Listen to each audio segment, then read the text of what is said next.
Hello friends, welcome to our page. Here we have started the lesson number 9 from the class 12, which is current electricity, and regarding that we had considered KCL, KVL आणि Wheatstone's bridge हे जे network आहे ते सुद्धा आपण त्या ठिकाणी consider केलेलं आहे आणि त्याच्यासाठी जो काही जनरल इक्वेशन आहे तो सुद्धा आपण प्रूव्ह केलेला आहे. That means for the balancing condition, how we are going to identify the balancing condition when these two terminals B and D are going to be equipotential, then only it is referred as a balanced condition, and the point at which this condition is acquired, that is referred as our null point, and at that null point we are getting R1 upon R2 is equals to R3 upon R4, or we can also write down R1 upon R3 which is equals to R2 upon R4. So these are some basic concept which we had considered in the previous lecture. So if you want to watch that video, you can watch that video from the link which is given in the description. Now in today's lecture we are going to consider meter bridge, which is one experiment actually. हा एक experiment आहे जो आपल्याला consider करायचा आहे. So we can say that in other words it is the application of Wheatstone's bridge or Wheatstone's network. Now why we are using word meter bridge? Because all these bridge setup, आता आपण बघितलंय की Wheatstone's bridge म्हणजे एक bridge network आहे.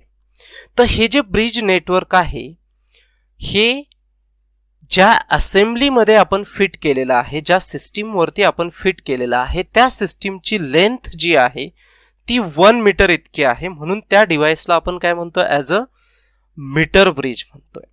Meter means its length is 1 meter and that bridge is consist on that, or it is situated on that 1 meter long wooden board. So that's why it is referred as a meter bridge. आता याची assembly एकदम simple आहे, जास्त complicated नाहीये. आता या ठिकाणी 3 metal strips आहे बघा, C1 त्यानंतर C2. तर ह्या 2 मेटल स्ट्रिप्स ज्या आहेत त्या 2 कॉर्नर्सला आहे, लेफ्ट कॉर्नरला आहे आणि राईट कॉर्नरला आहे. त्या वुडन बोर्डवरती फिक्स केलेली आहे, ज्यांचा शेप L आहे, L शेप आहे. त्यानंतर तिसरी जी मेटल प्लेट C3 आहे ती एक्झॅक्टली दोघांच्या मध्ये सेट केलेली आहे, जी स्ट्रेट आहे, म्हणजे रेक्टँग्युलर बारच्या फॉर्मॅटमध्ये ती आहे.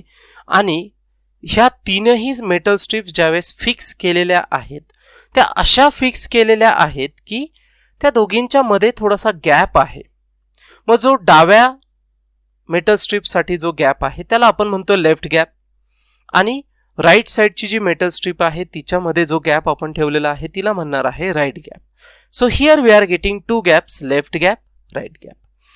And these points A and C of this metal strip C1 and C2, they are connected by one uniform wire AC. So they are connected by wire AC. म्हणजे एक युनिफॉर्म वायर आहे, ज्या uniform वायरनी हे आपण काय केलेले आहे, connect केलेले आहे. ज्या वायरला नाव दिलेलं आपण AC. तर ही आहे त्याची असेंब्ली, आणि ह्या वायर एसीच्या खाली एक मीटर स्केल फिट केलेले आहे, ज्याद्वारे आपण काय करू शकतो, लेंथ मेजर करू शकतो. So we can able to measure the length, we can able to measure the length by using that meter scale. Now how to consider the circuit now? Okay, आता इथे सर्किट कनेक्ट करताना हे circuit आपण कशासाठी use करतोय हे आपल्याला माहिती पाहिजे. We are seen that the bridge circuit which is used to detect or to measure exact value of the unknown resistance. So that means here I am going to measure the unknown resistance. So here I had connected that unknown resistance whose value is to be determined, that is going to be connected in the left gap which is indicated by capital X. ज्या resistance ची value मला major करायची तो मी इथे left gap मध्ये काय केलाय, connect केलाय. त्यानंतर राईट गॅप मध्ये मी नोन रेजिस्टन्स कनेक्ट करतोय, ज्याची व्हॅल्यू मला माहिती आहे. म्हणजे थोडक्यात मी इथे काय केलंय, रेजिस्टन्स बॉक्स कनेक्ट करतोय, जेणेकरून मी ती व्हॅल्यू बदलू पण शकतो. कारण की फिक्स व्हॅल्यू मला कनेक्ट नाही करायची, मला त्या ठिकाणी चेंजिंग व्हॅल्यू त्या ठिकाणी काय करायची आहे, कनेक्ट करायची आहे. व्हेरिएबल रेजिस्टन्स मी त्या ठिकाणी काय केलेला आहे, कनेक्ट केलेला आहे, रेजिस्टन्स बॉक्स तिथे काय केलेलं आहे आपण कनेक्ट केलेला आहे. ओके, हे झाले लेफ्ट आणि राईट गॅपचं. आता आपण तर बघितलं व्हिस्टोन्स नेटवर्कमध्ये तर 4 रेझिस्टन्स होते आणि इथे तर आपण 2च जोडले, 2च गॅप आहेत. मग उरलेले 2 रेझिस्टन्स कुठे गेले ते आपण बघणार आहे. मी नंतर सांगतो कुठून येणार आहे. ठीक आहे, त्यानंतर ह्या वायर एसीचा जो ए टर्मिनल आहे तो मी सेलला कनेक्ट केला आहे, सेलच्या पॉझिटिव्ह टर्मिनलला, आणि सेलचा निगेटिव्ह टर्मिनल हा मी एसी वायरच्या सी टर्मिनलला कनेक्ट केला आहे. कशा through? Through the key K and rheostat RH. So here key can be used as a open switch or close switch. तर सध्याची कंडिशन जी आहे ती क्लोज स्विच आहे, म्हणजे करंट तिथून काय होतोय पास होतोय. आणि शेवटी हा जो बी टर्मिनल आहे बघा, मेटल स्ट्रीप सी ला एक टर्मिनल एम्प्टी होता, तर त्या ठिकाणी आपण एक गॅल्व्हॅनोमीटर कनेक्ट केलेला आहे आणि त्या गॅल्व्हॅनोमीटरला आपण एक जॉकी के डॅश काय केलेली आहे कनेक्ट केलेली आहे. So here jockey is going to used as a connector, म्हणजे तो ॲज अ कनेक्टर म्हणून आपण यूज करणार आहे. म्हणजे आपल्याला हा डी पॉइंट ऑब्टेन करण्यासाठी ती जॉकी काय करायची आहे यूज करायची आहे. आता ही झाली असेंब्ली. मग आता बघा इथे 4 पॉइंट भेटतात ब्रिजचे, जसे आपण प्रिव्हियसली बघितले होते, ए बी डी आणि सी, म्हणजे ए बी सी डी हे 4 पॉइंट्स आहे. बीडी ब्रँचच्या अलॉंग मी गॅल्व्हॅनोमीटर जोडलाय. त्याचा अर्थ मला एक अशी कंडिशन ॲक्वायर करायची आहे की ज्या कंडिशनला बी आणि डी पॉइंटचे पोटेन्शियल्स हे कसे पाहिजे सेम पाहिजे. That means they are going to show the zero deflection. That means we are going to obtain the null point D. म्हणजे हा डी काय असणार आहे नल पॉइंट असणार आहे की जिथे गॅल्व्हॅनोमीटर काय करतोय झिरो डिफ्लेक्शन शो करतोय. ठीक आहे, आता या ठिकाणी मी की क्लोज केलेली आहे, सर्किटमधून करंट पास होतोय आणि आपल्या रेझिस्टन्स बॉक्समधून मी एखादी नोन व्हॅल्यू काय करणार आहे ड्रॉ करणार आहे. त्याच्यात अशा डिफरंट कीज असतात, भरपूर कीज असतात, व्हॅल्यूज प्रिंट असतात, 1 ओहम पासून इन्फिनिटीपर्यंत व्हॅल्यूज असतात. आता सपोज मी एक फॉर एक्झाम्पल घेतोय, काय एक्झॅक्ट असंच असेल काही नाही. सपोज मी त्या रेझिस्टन्स बॉक्समध्ये जी व्हॅल्यू आहे रेझिस्टन्सची ती कन्सिडर केली 10 ओहम इतकी. किती रेझिस्टन्स ड्रॉ केला तिथून 10 ओहम. म्हणजे आता हा माझा झाला non resistance which is 10 ohm. माहिती येतो त्याची व्हॅल्यू रेझिस्टन्स बॉक्सवरती प्रिंट आहे, दिलेली आहे, त्याच्यावरनं मी ती व्हॅल्यू लिहू शकतो. ठीक आहे, now I have to determine the value of x which is unknown. Actually which is unknown, जो अननोन आहे. कसा कॅल्क्युलेट करणार आता? First of all I have to check the connections whether it is correct or not. So first I am going to touch this jockey on terminal A, and after that it is going to be touched on terminal C. So when I am going to touch that jockey on terminal A, then that galvanometer is going to show the deflection to the left side because I am touching that key to the left side, and if it is touched at point C, then we are going to get the deflection to the right side. So then only our connections are proper. Then only our connections are proper. If you are not getting the deflection properly, then you can adjust the rheostat value, and from that you can arrange the readings or arrange the deflections either to the left side or to the right side. And if you are getting opposite deflections, that means if you are touching the key to the A point and deflection is to the right side, then just switch the terminals of galvanometer which you are connected. म्हणजे फक्त गॅल्व्हॅनोमीटरला ज्या wires तुम्ही connect केल्या त्या interchange करा फक्त, automatically पुन्हा left आणि राईट डिफ्लेक्शन तुम्हाला भेटून जाईल. आता काय करायचं, हा जॉकी मी काय करत चालणार आहे टच करत चालणार आहे, थोडा थोडा टच करायचा आहे.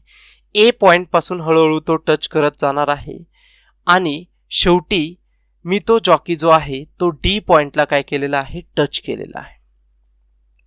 म्हणजे मला हा डी पॉइंट भेटला. म्हणजे थोडक्यात हा डी पॉइंटला जॉकी टच केल्यानंतर ही जी वायर एसी आहे ती 2 सेक्शन मध्ये स्प्लिट झाली. एक लेफ्ट पोर्शन एडी आणि एक राईट पोर्शन डीसी किंवा सीडी, ज्याची लेंथ मी इथे स्केलने मेजर करू शकतो. बघा इथे स्केल आपण अटॅच केलेली आहे. काय असेल ती व्हॅल्यू असेल, 40 असेल, 50 सेंटीमीटर असेल, 55 असेल, काय असेल ती व्हॅल्यू असेल. डी पॉइंट ज्या ठिकाणी येतोय त्या स्केलवरनं मी त्या एडीचं डिस्टन्स मेजर करू शकतो आणि आता आपल्याला माहिती ही स्केल 100 सेंटीमीटरची आहे म्हणजे 1 मीटरची. मग जेवढी एडीची लेंथ आहे ती जर 100 मधून मी मायनस केली तर मला डीसीची लेंथ भेटते. मग सपोज जर एडीची व्हॅल्यू 50 असेल तर 100 minus 50 DC is going to be 50 like this. म्हणजे थोडक्यात मी एसी वायरला 2 सेक्शन्स मध्ये स्प्लिट केलेला आहे. Now this wire AC is uniform wire and it is a conductor. So we know that every conductor has its own resistance. त्याचा स्वतःला काय असतो, रेझिस्टन्स असतो आणि त्याच्यामध्ये काही सरफेस चार्ज डेन्सिटी वगैरे पण असते, सिग्मा म्हणतो आपण त्याला. तर तो जो रेझिस्टन्स आहे तो सिग्मा वरनं आपण कॅल्क्युलेट करू शकतो. मग आता हा जो एडी पोर्शन आहे त्या वायर एसीचा, त्या एडी पोर्शनचा काहीतरी रेझिस्टन्स असेल जो त्या लेंथ वरती डिपेंड असतो. ऍक्च्युली लेंथ कमी जादा झाली की रेझिस्टन्स कमी जादा होतो. आणि डीसी वायरचा जो पोर्शन आहे त्याचा पण काहीतरी रेझिस्टन्स असेल. म्हणजे आपले जे उरलेले थर्ड आणि फोर्थ रेझिस्टन्स होते ते कुठून भेटतात आता आपल्याला? It is nothing but resistance of these two portions. They are going to refer as a third resistance and fourth resistance whose lengths are going to be LX and LR according to that scale.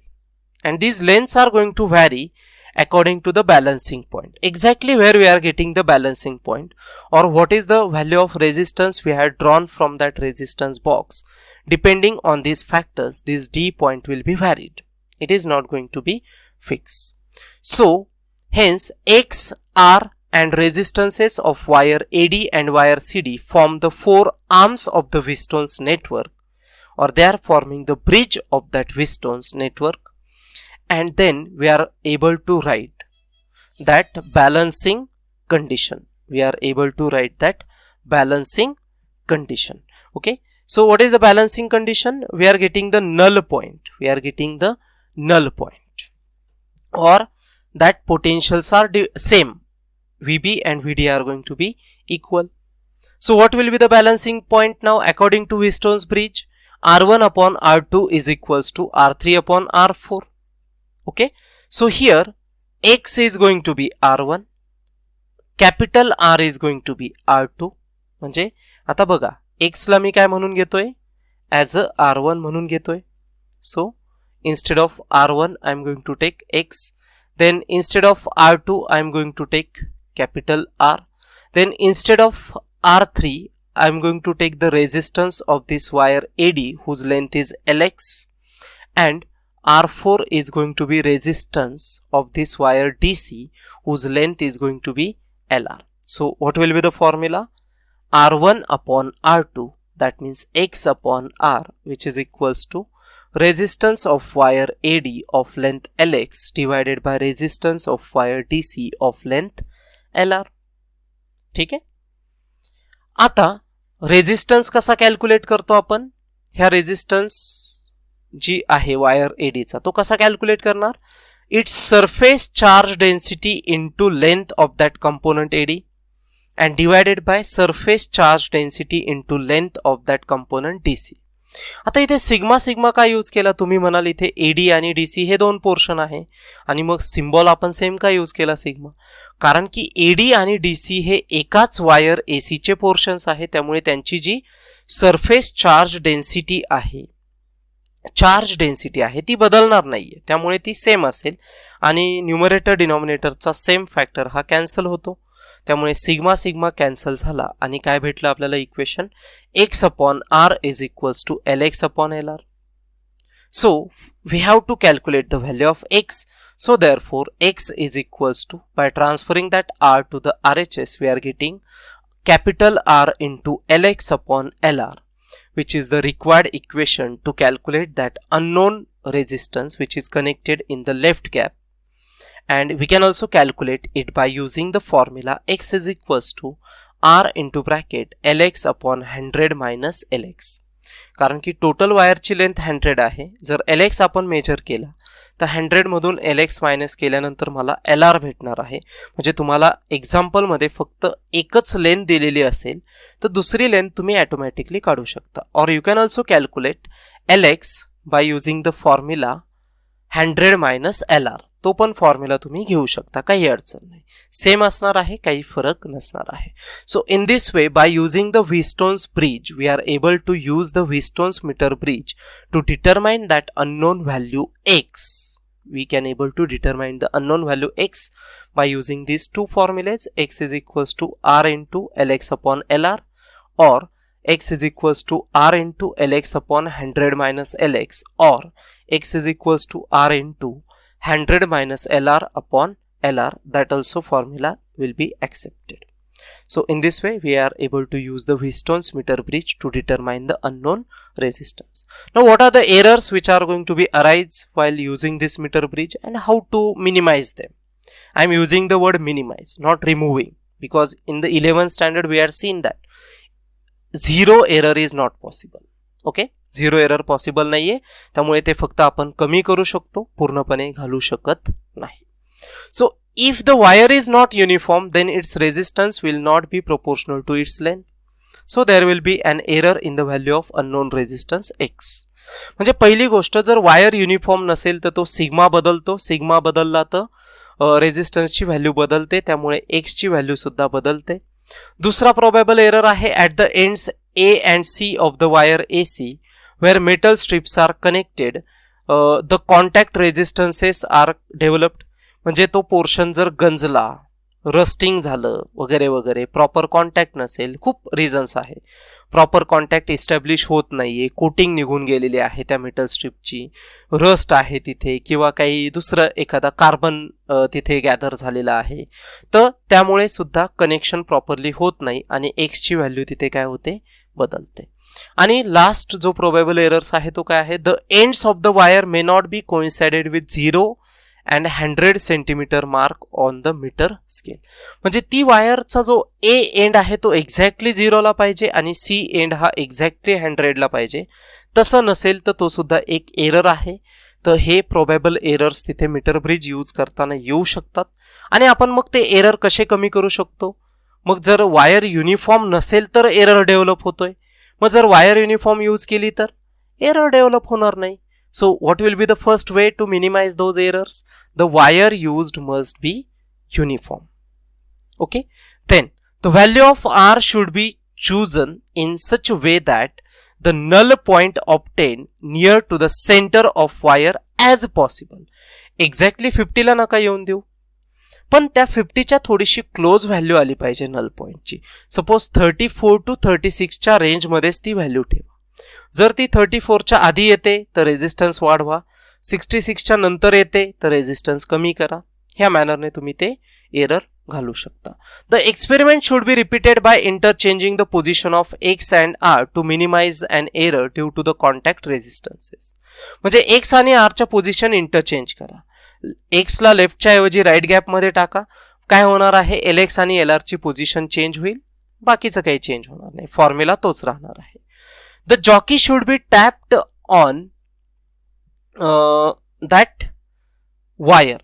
It should not be slide. म्हणजे ती slide नाही करायची, फक्त अशी touch करायची आहे, त्या वायरवरती touch करायची आहे, स्लाइड करायची नाही. We use jockey to detect whether there is a current through the central branch. So this is possible only by tapping the jockey, not by sliding the jockey. If we are sliding the jockey, then we are that cell will be discharged very quickly and we are not able to get the proper reading. So these are some minimization or precautions should be carried while performing this meter bridge experiment, and by performing all these precautions we are able to write down or we are able to calculate the unknown value of resistance x by using the formula x is equals to r into lx upon lr, or x is equals to r into lx upon 100 minus lx. So I hope you got how to perform the experiment. Wheatstone's meter bridge, how to determine the unknown resistance by using the known resistance capital R. So many times in the board exams questions are asked on Wheatstone's meter bridge. What are the probable errors or how they can be minimized? For 1 or 2 marks can be asked, or for 3 marks also, or numerical will be asked for 2 or 3 marks depending on that formula. So you have to prepare yourself for any type of question which will be asked on the point Wheatstone's meter bridge. So that's it for the today. I hope you got the Wheatstone's meter bridge, how to perform the experiment, how to obtain the reading, how to perform or how to obtain the unknown value of resistance. So to get the updates in our future videos, for our future videos, you have to like, subscribe and share our page. If you forgot to like, subscribe and share our page, please like, subscribe and share our page, and also press the bell icon so you will get updates in the future. So thanks for watching the video. Have a nice day.